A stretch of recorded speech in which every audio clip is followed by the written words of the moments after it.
In wotb, there are 4 classes of a tank. You have your heavies, who take the shots and bring the bulk of the team. Oh, that's me, by the way. You have your mediums, who flank and deteriorate the enemy's HP. And of course, in the back, you have the tank destroyers. And then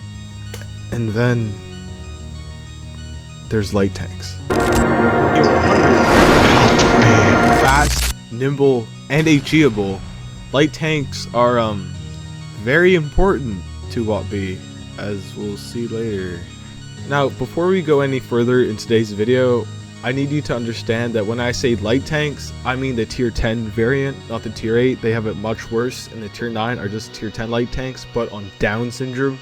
So when I say light tanks, I mean tier 10 light tanks, which consist of the following: the Sheridan Missile, the Batchat, the T100 LT, the Chinese light that I forget the name of. Be quiet, you don't even matter. Alright, next slide please. Vickers light. Oh, and that's it, by the way. That's all the light tanks. Some of you guys said I was biased in my last video about Spaliner, and to that, I totally agree. I totally am. It's in the name, bro. In any case, this isn't a video about whether light tanks are inherently good or bad. This is a video about how do you classify what is and is not a light tank. You idiot. Light tanks are already classified, you numbnut. Dude, shut up. That doesn't really count. Light tanks are literally classified by the icon above, bro. Dude, this isn't even your video. Get out of here. Alright. So, anyways, what were we talking about? Oh yeah, right. Classification of light tanks. So join me as we take our first step at understanding what makes a light tank a light tank. And it's only then where we can see if they actually exist. Please don't click off the video. I promise I have a point to make here. I want you to picture your favorite tank. Picture its alpha, its armor, its everything. And now picture a place where all those are reduced except for one key factor: speed and spotting range. That's 2. I didn't check my notes, sorry. Now, I'm not trying to downplay the advantages that light tanks have over everyone else. Spotting range is important, and speed is important, and these are the only 2 tropes that all the light tanks carry, by the way. They're all so vastly different from one another.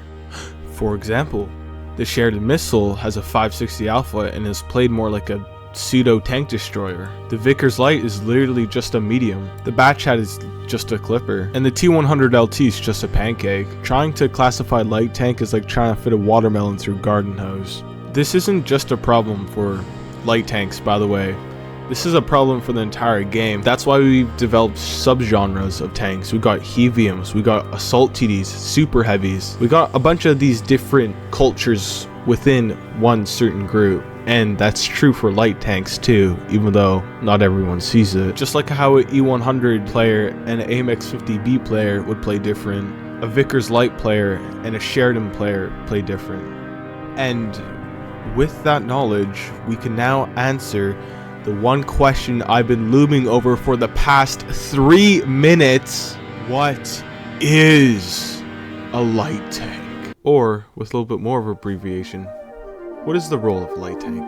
How to play light tanks, and One is going to be about light tanks.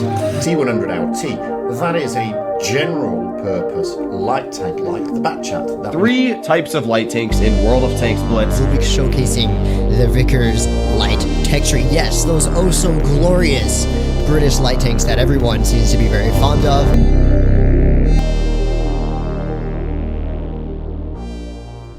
Now, I'm in no position to give a full breakdown on what a light tank's role is on the game, so I watched videos, took notes, and I know the only way I'm gonna learn the way of the light is if I immerse myself in it. If I become a light tank, to see the world through their lens. I had to stop my clumsy E100 playstyle. I had to be more nuanced, more finessed, and most importantly, I had to be more hyper aware to all my situations. At first it was hard, from playing the E100 to playing this shit. I mean, this, same thing. Definitely didn't come all at one time. It was more of a slow learning process. And by no means do I think I've mastered this. If you really want to know how to play light tank, I'd recommend go watch someone else's YouTube videos. Like I said, this is not about how to play a light tank. This is what is the point of a light tank in wotb. in my experience, the whole time in the back of my head, I was, why am I not just in a T62A? You know, the T62A has turret armor, something the T100 LT doesn't have. And yes, I get it. It goes slower. There's some disadvantages. But overall, at least in wotb, mediums negate light tanks in almost every single factor except for spotting range. But let's be honest, the maps are so small anyways that someone who wanted to properly utilize spotting range would have to be a super unicom to do so. And I think it's this lack of map size that has made light tanks so unenjoyable, and the fact that mediums are so broken right now. They have literally like 9 degrees of gun depression, turret armor, DPM. It's an all-in-one package. Yes, you can properly play a light tank, and yes, you're the team support, you know, and you spot, but at the end of the day, I'd rather just have a little bit of armor on the top of my tank. And I didn't get a chance to say this before, but you know, spotting is only good if your team actually does something about it. If your team is so stupid that they don't like move up and help you kill the enemy team, spotting is just, it's useless. I don't know. So do I think light tanks, are they a useless class? Would we notice if they just replaced it with more mediums? I would notice because I wouldn't be able to HE anyone. But on a more serious note, I don't know. I don't know. I could say yes, but I know half of you guys in the comments are light tank drivers, so I'm gonna let you think on that one. Thanks for watching. Catch you next time.